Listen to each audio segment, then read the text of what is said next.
नमस्कार, आप देख रहे हैं अपना उत्तर प्रदेश और मैं हूं आपके साथ दिशा गुप्ता। बुलेटिन की शुरुआत करेंगे बड़ी खबर के साथ। इस वक्त की बड़ी जानकारी आपकी टेलीविजन स्क्रीन पर। बड़ी खबर, बड़ी जानकारी। सीएम योगी आदित्यनाथ आज बलरामपुर दौरे पर रहने वाले हैं और जनपद को कई परियोजनाओं की सौगात मुख्यमंत्री योगी आदित्यनाथ इस दौरान देंगे। 124 विकास परियोजनाओं का लोकार्पण सीएम योगी करेंगे। 825 करोड़ की परियोजनाओं का लोकार्पण और शिलान्यास आज मुख्यमंत्री योगी आदित्यनाथ करने वाले हैं। तो लखनऊ से इस वक्त की बड़ी जानकारी आप तक पहुंचा रहे हैं। आज बलरामपुर के दौरे पर मुख्यमंत्री योगी आदित्यनाथ रहने वाले हैं। बलरामपुर पहुंचकर आज कई करोड़ रुपए की परियोजनाओं का लोकार्पण और शिलान्यास आज मुख्यमंत्री योगी आदित्यनाथ द्वारा किया जाएगा।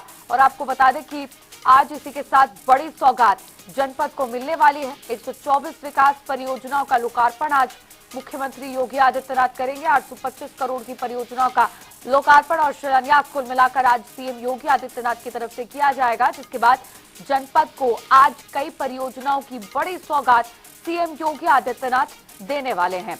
आज बलरामपुर पहुंचकर और भी कई कार्यक्रमों में मुख्यमंत्री योगी आदित्यनाथ शिरकत करेंगे और साथ ही आपको बता दें कि कई परियोजनाओं की, करोड़ों रुपए की परियोजनाओं की सौगात आज जनपद को सीएम योगी देंगे।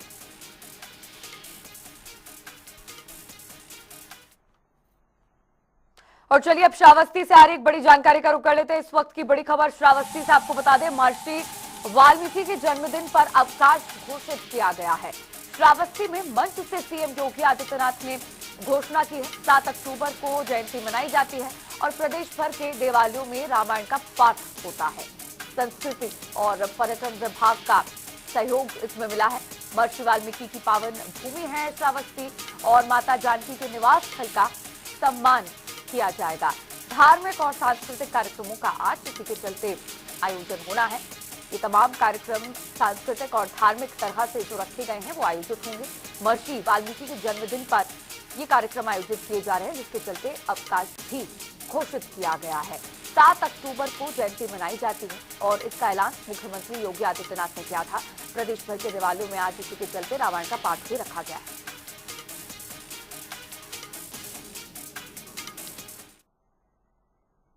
और अब कानपुर से आ रही एक बड़ी जानकारी आपको बता रहे हैं। कानपुर से इस वक्त की बड़ी खबर, आई लव मोहम्मद के नाम पर बवाल मचा हुआ है। सीएम योगी आदित्यनाथ ने सख्ती दिखाई है।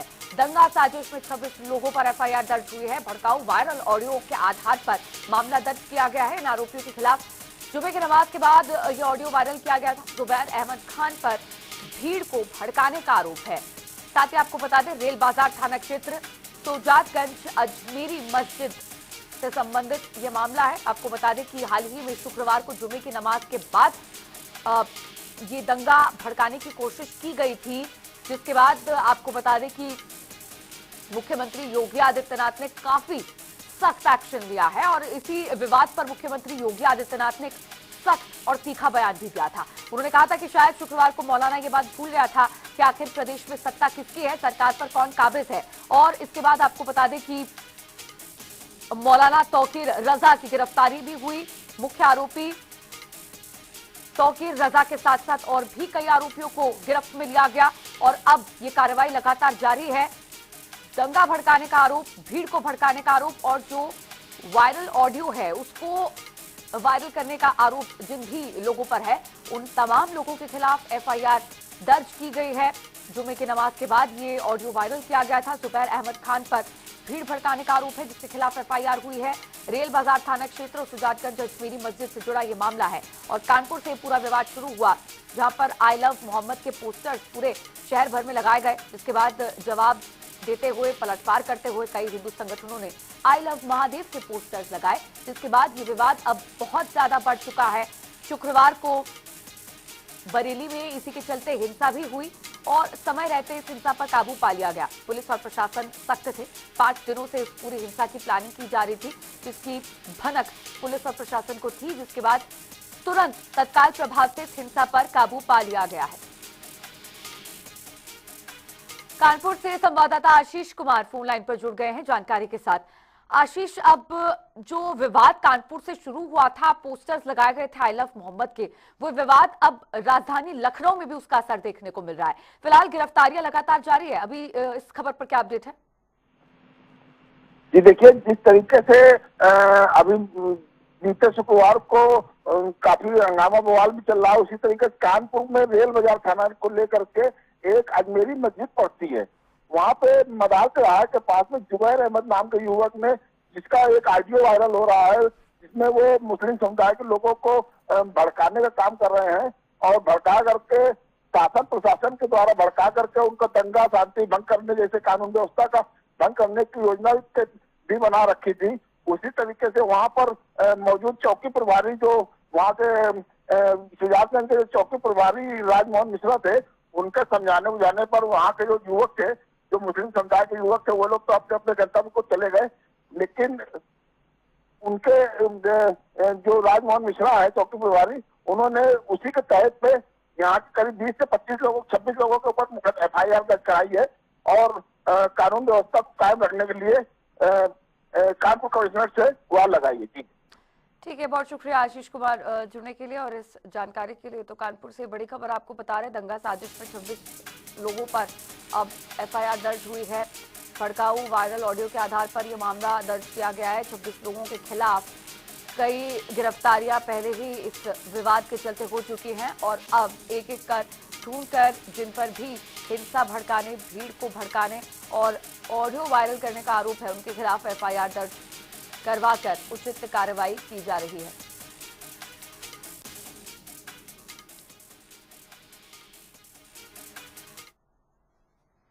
और चलिए बुलेटिन में आगे बढ़ेंगे, सीधे लिए चलेंगे आपको बलरामपुर, जहां पर मुख्यमंत्री योगी आदित्यनाथ क्या कुछ कह रहे हैं, आपको सुनवाते हैं। कार्यों का साक्षी है। बलरामपुर जनपद भारत के पूर्व प्रधानमंत्री स्वर्गीय अटल बिहारी वाजपेयी जी की कर्म भूमि के रूप में जाना जाता है और बलरामपुर जनपद एक कर्म ऋषि नानाजी देशमुख की कर्म भूमि के रूप में भी जाना जाता है। ये बलरामपुर जनपद 97 से लेकर के 2017 तक उपेक्षा का दंश झेल रहा था। बलरामपुर जनपद कोई पुरसाहार नहीं था।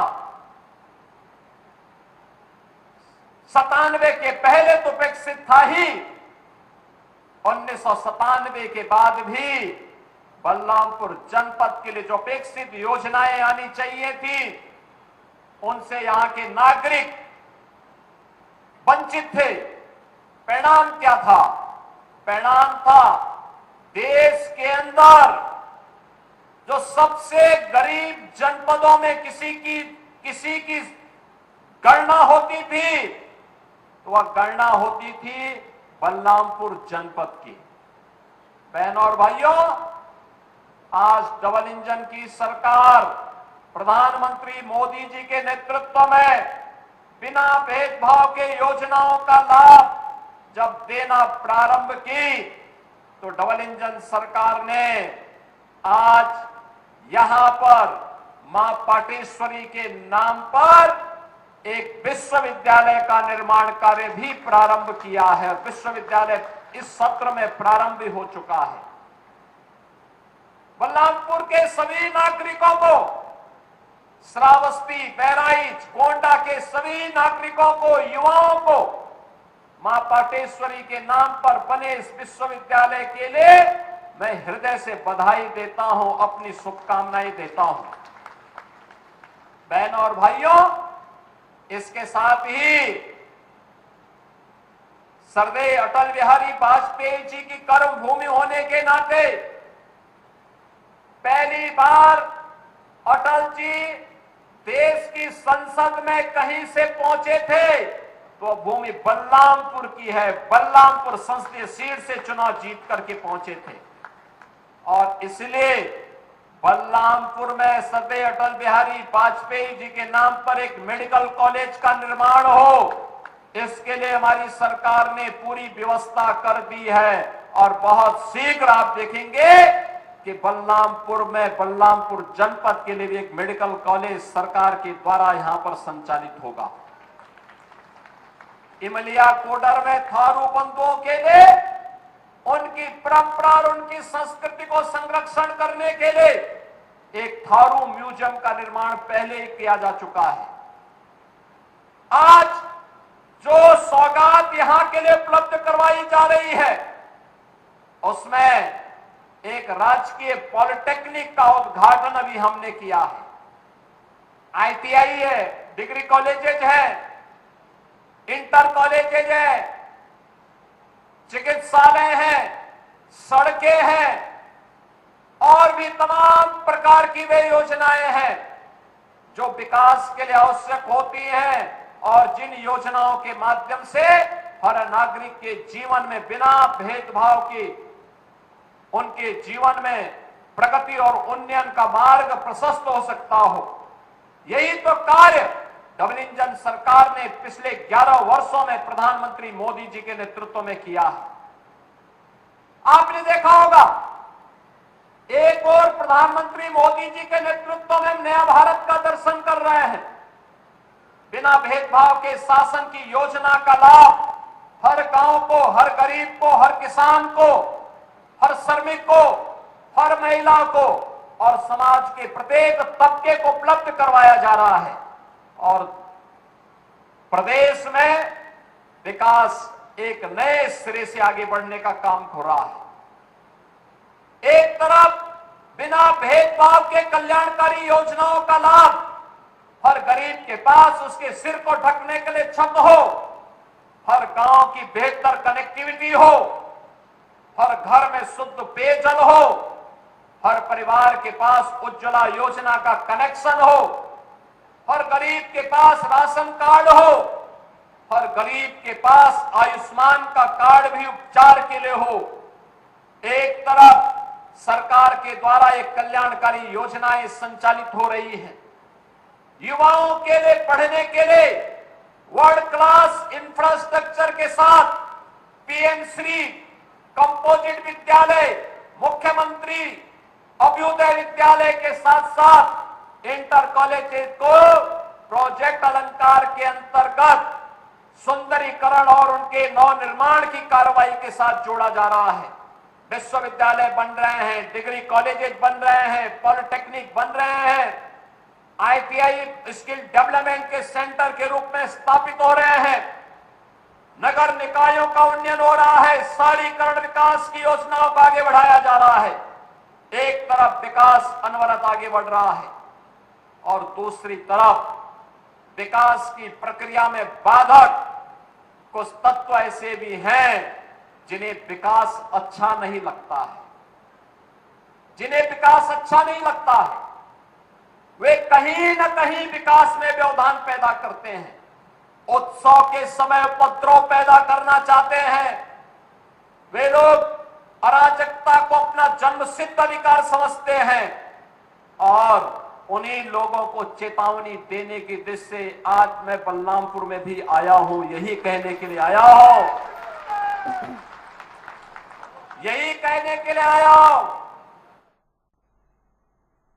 और चलिए बुलेटिन में आगे बढ़ेंगे। आगरा से आ रही बड़ी जानकारी आपको बता दें, इस वक्त की बड़ी खबर आगरा से। दिल्ली का बाबा आगरा से गिरफ्तार किया गया है। ताजगंज के एक निजी होटल से आरोपी पकड़ा गया है। 17 छात्राओं से यौन उत्पीड़न का आरोप इस बाबा पर है। दिल्ली पुलिस की लगातार छापेमारी जारी है। उत्तर प्रदेश, हरियाणा, दिल्ली में बड़ा तलाश अभियान बाबा के लिए लंबे समय से चलाया जा रहा था और अब आगरा में आरोपी बाबा छिपा पाया है। करोड़ों की जमीन हड़पने और भी कई अन्य आरोप इस आरोपी पर लगे हुए हैं। बाबा हमारे किसी के थ्रू आए थे, हमारे मिलने वाले बगल में, उनके थ्रू आए थे समथिंग शाम को 4 बजे के टाइम पे। तो उन्होंने एंट्री किया, प्रॉपर आईडी वगैरह सबमिट करी अपनी। उसके बाद उन्होंने हमसे रूम लिया। रात को समथिंग 3 बजे के टाइम पे पुलिस आई थी। उन्होंने हमसे रूम नंबर के बारे में पूछा, एंट्री रजिस्टर चेक किया। उसके बाद उन्होंने रूम में गए, हमारे साथ में स्टाफ लिखा था हमारा, एक लड़का ऊपर रूम में गए, उन्होंने कुछ बातचीत करी। उसके बाद बाबा को वो लगे ही लेके नीचे गाड़ी में बैठा के ले गए। कितना देर लगा लगभग सर कम से कम 15 मिनट ऊपर रूम में रहती पुलिस। अच्छा, जो पुलिस थी वो कहाँ की थी? वो दिल्ली पुलिस बता रहे थे सर। आपको जानकारी नहीं थी कि बाबा पे नहीं सर, हमको कोई जानकारी नहीं थी इस संबंध में। कितने पुलिस वाले थे? 2 सर। अच्छा, बाबा से मिलने कौन कौन आएगा? बाबा से मिलने कोई भी नहीं आया था, सिर्फ बाबा रुके हुए थे, बाकी रेस्टोरेंट से खाना पीना गया था बस। हाँ जी। कितने दिन से रुके? कल ही शाम को आए थे 4 बजे। या कुछ बता रहे थे कि इससे पहले कहाँ थे? कुछ भी नहीं बताया बाबा ने, ओनली एंट्री फिलिप करा, उसके बाद ऊपर रूम में चले गए। शाम तक कोई नीचे नहीं आए। कितने बजे गिरफ्तारी हुई? शाम को 3 बजे। बाबू ने अपना नाम क्या इसमें दर्ज कराया था? क्या नाम आईडी इसमें बोली थी? ये बताया पार्थ शांति। पार्थ शांति। हाँ जी। और चलिए बुलेटिन में आगे बढ़ेंगे। प्रतापगढ़ से आ रही एक बड़ी खबर आपको बता दें, इस वक्त की बड़ी जानकारी। प्रतापगढ़ से कुंडा विधायक रघुराज प्रताप सिंह विवाद में अब बेटी की एंट्री हो गई है। राघवी सिंह ने मां भानवी का समर्थन किया है और एक वीडियो जारी करते हुए कई बातें बेटी राघवी ने कही हैं। राघवी ने मां की सुरक्षा को लेकर चिंता जाहिर की है। मां पर लगातार फर्जी मुकदमे जो दर्ज हुए हैं उसका हवाला देते हुए कई बातें कही। पिता और यूपी प्रशासन पर गंभीर आरोप लगाए हैं। राघवी ने मुख्यमंत्री योगी आदित्यनाथ से इस वीडियो के जरिए अब न्याय की गुहार लगाई है। कानूनी कार्रवाई रोकने और आवाज बचाने की मांग। कुंडा विधायक रघुराज प्रताप सिंह विवाद में बेटी की एंट्री। बेटी राघवी सिंह ने मां भानवी का समर्थन किया है और अपने पिता जो कि विधायक हैं कुंडा से और यूपी प्रशासन पर गंभीर सवालिया निशान खड़े किए हैं। और कुंडा से विधायक की बेटी राघवी की एंट्री के बाद राघवी का इस वीडियो में क्या कुछ कहना है वो आपको सुनाते हैं। हम बहुत त्रस्त होकर के योगी जी से एक मांग कर रहे हैं कि आप एक बार में ही हमको, हमारी मां को और हमारी बहन को एक बार में ही मरवा दीजिए, लेकिन इस तरह धीरे धीरे करके हमारे हाथ पैर मत काटिए। फर्जी मुकदमेबाजी जो मां पे सरकार के समर्थन से हो रही है, इसकी पीड़ा अब हम लोग झेल नहीं पाएंगे। एक नया क्रिमिनल कंप्लेन किसी अनजान आदमी अजय सिंह, राणा अजय सिंह ने करा है। इसमें मेरी मां पे निराधार आरोप लगा के उनको फैजाबाद बुलाया जा रहा है, जहां हम लोग कभी गए भी नहीं हैं। हजरतगंज थाने में भी फर्जी एफआईआर और मुकदमे चल रहे हैं। डीसीपी कहते हैं कि उन्हें जानकारी नहीं है और एसएचओ कहते हैं कि ऊपर का मामला है और हमारे पास वॉइस रिकॉर्डिंग है क्योंकि हम बिना प्रमाण के बात नहीं। दिल्ली पुलिस जब कार्रवाई करने के लिए लखनऊ गई तो दिन दहाड़े गवाहों के घर जाके यूपी पुलिस के गनर्स ने गवाहों को डराया, धमकाया और चुप कराया। ये वो गनर्स हैं जो सिक्योरिटी के लिए अलॉट होते हैं। ऐसे खतरनाक प्रमाण देने के बाद भी यूपी पुलिस का रवैया ये है। और मम्मा पे अत्याचार जोर शोर से है, कार्रवाई शून्य। जानलेवा धमकी के बाद, गोली चलाने के बाद हम किस उम्मीद से जाएं उत्तर प्रदेश ये मुकदमे लड़ने के लिए। यूपी में न्याय मांगने की कोशिश करिए तो आपके ऊपर 10 मुकदमे और हो जाते हैं, क्योंकि ये सब योगी जी के संज्ञान में ही नहीं बल्कि उनके समर्थन और संरक्षण में हो रहा है। हम योगी जी से खुद ही मांगेंगे कि आप किसी को भेज दीजिए यहाँ पे और हम तीनों को एक बार में ही मरवा दीजिए। हम सालों से पीड़ित हो चुके हैं और मम्मा की बिगड़ती हालत देखते हुए हमारी तबीयत भी खराब हो रही है। या तो कार्रवाई कराइए या तो हमारी जान ले लीजिए। और चलिए अब एक और बड़ी जानकारी इस वक्त की आपको बता रहे हैं। बड़ी खबर, बड़ी जानकारी टेलीविजन स्क्रीन पर। विधायक अब्बास अंसारी को हाईकोर्ट से बड़ी राहत मिली है। चित्रकूट में गैंगस्टर एफआईआर जो दर्ज हुई थी उसको रद्द कर दिया गया है। अब्बास अंसारी समेत अन्य पर करवी थाने में केस दर्ज हुआ था। गैंग चार्ट में अनियमितता के आधार पर फैसला लिया गया है। जस्टिस सिद्धार्थ वर्मा और मदन पाल सिंह की बेंच ने आदेश जारी किया है। याचिकाकर्ता की तरफ से अधिवक्ता उपेंद्र उपाध्याय ने पक्ष रखा है। हाईकोर्ट ने कानून की प्रक्रिया का पालन करते हुए निर्णय लिया है। अब्बास अंसारी को कानूनी राहत मिली है और मामले की जांच प्रभावित नहीं हुई है। प्रयागराज से इस वक्त की बड़ी खबर। अब्बास अंसारी से जुड़ा ये मामला गैंग चार्ट में अनियमितता के आधार पर फैसला लिया है और हाईकोर्ट का कहना है कि याचिका की तरफ से अधिवक्ता उपेंद्र उपाध्याय ने पक्ष रखा है। कानून की प्रक्रिया का पालन करते हुए ही ये राहत अब्बास अंसारी को मिली है। और वही आपको बता दें कि संगम नगरी प्रयागराज की सिविल लाइन स्थित पत्थर गिरजाधर धरना स्थल पर 5 कलाकारों ने मिलकर अनोखी स्टैंड आर्ट प्रस्तुत की है। कला का मुख्य विषय भगवान श्री राम और रावण के बीच धर्म अधर्म की लड़ाई और इंडिया पाकिस्तान के बीच होने वाली एशिया कप को लेकर है। हमारे संवाददाता सैयद मोहम्मद आमिर की इसी पर खास रिपोर्ट देखिए। संगम नगरी प्रयागराज में एक अनोखी तस्वीर देखने को मिली है नवरात्र पर, जहां दशहरे की 10 दिन से पहले एक स्टैंडर्ड बनाया गया है और कल इंडिया पाकिस्तान का मैच होना है। उसकी भी पूर्व संध्या पर ये आप देख सकते हैं स्टैंडर्ड बनाया गया है, एशिया कप है और भारत के खिलाड़ियों की फोटो है। तो दूसरी तरफ भगवान राम रावण का वध करते दिखाई दे रहे हैं। तो कहीं ना कहीं एक संदेश दिया जा रहा है कि इंडिया के जो प्लेयर होंगे वो पाकिस्तान का वध करेंगे, बुराई पर अच्छाई की जीत का एक संकेत दिया जा रहा है। कि अनोखा स्टैंडर्ड बनाया गया है स्टैंड आर्टिस्टों के द्वारा। फिलहाल यहाँ पे और लोग जो है उनसे पहले बात करेंगे। जो स्टैंडर्ड बनाया गया है और जिसमें आपने एक तरफ पाकिस्तान का कप बनवाया और दूसरी तरफ ये क्या संदेश दे रहे हैं? ये संदेश हम लोग दे रहे हैं सिविलियन युद्धों का पारमंडल और रामदल न्याय मार्ग के द्वारा कि अधर्म पे अब की धर्म की जीत होगी, क्योंकि दशहरा अधर्म पे धर्म की जीत के कारण हो जाता है। कल हम लोग पाकिस्तान के मुंह पे तमाचा मार के अधर्म को हरा के धर्म की जीत करेंगे और कल हम लोग खुशियां मनाएंगे एशिया कप लाकर प्रयागराज में खुशियां मनाएंगे। फिलहाल यहाँ से आर्टिस्ट हैं जो उन्होंने स्टैंडर्ड बनाया है, उनसे भी बात कर लेंगे। बताइए आप लोग ने जो स्टैंडर्ड बनाया है किस तरह से बनाया है, क्या कुछ खास दर्शाया, कितना समय लगा इसको बनाने में? करीब सर इसको बनाने में करीब सर 2 दिन लग गए, क्योंकि सर आज पर कल सर ऐसी सिचुएशन थी बारिश के कारण ये कुछ खराब भी हो गए थे। तो इसको रिनोवेट किया गया है श्री रामचंद्र जी का और रावण का युद्ध हम लोग ने दिखाया अपने कला के माध्यम से। साथ में सर एशिया कप भी दिखाया जो पड़ोसी देश है उसको हम लोग आग लगा देंगे कल की टिकट को, उसके बाद रावण दहन करेंगे सर। तो देखिए पहले कह रहे हैं पाकिस्तान को हराएंगे, पाकिस्तान का बाद इंडिया की टीम करेगी और उसके बाद रावण दहन होगा। फिलहाल यहाँ आप लोग ये स्टैंडर्ड इस तरह से बनाया मेहनत से, कल आंधी बारिश भी थी, तो कितनी परेशानी का सामना करना पड़ा? हम लोग ऑलमोस्ट कल इसको कंप्लीट कर दिए। राम जी का जो था वो खराब हो गया था और एशिया कप भी पूरा टूट गया था, तो आज हम लोग को वो सब फिर से बनाना पड़ा। और लोगों से बात कर लेते हैं, बताइए कितना ये चुनौतीपूर्ण रहा पूरा दर्शाना। और सबसे बड़ी बात है कि एक तरफ प्रभु राम वध कर रहे हैं रावण का और दूसरी तरफ पाकिस्तान का इंडिया मैच खेलेगी और हराएगी, क्या कहें? अधर्म पे धर्म की हमेशा होती आई है, होती रहेगी। हमारा पड़ोसी मुल्क पाकिस्तान जो आतंकवादी देशद्रोहियों का सपोर्टर है, कल के जो मैच होगा वो समझिए आतंकवादियों को हराने का मैच होगा और धर्म की जीत होगी, अधर्म का नाश होगा। ऑपरेशन 2 समझिए सिंदूर का उसका बदला लिया जाएगा।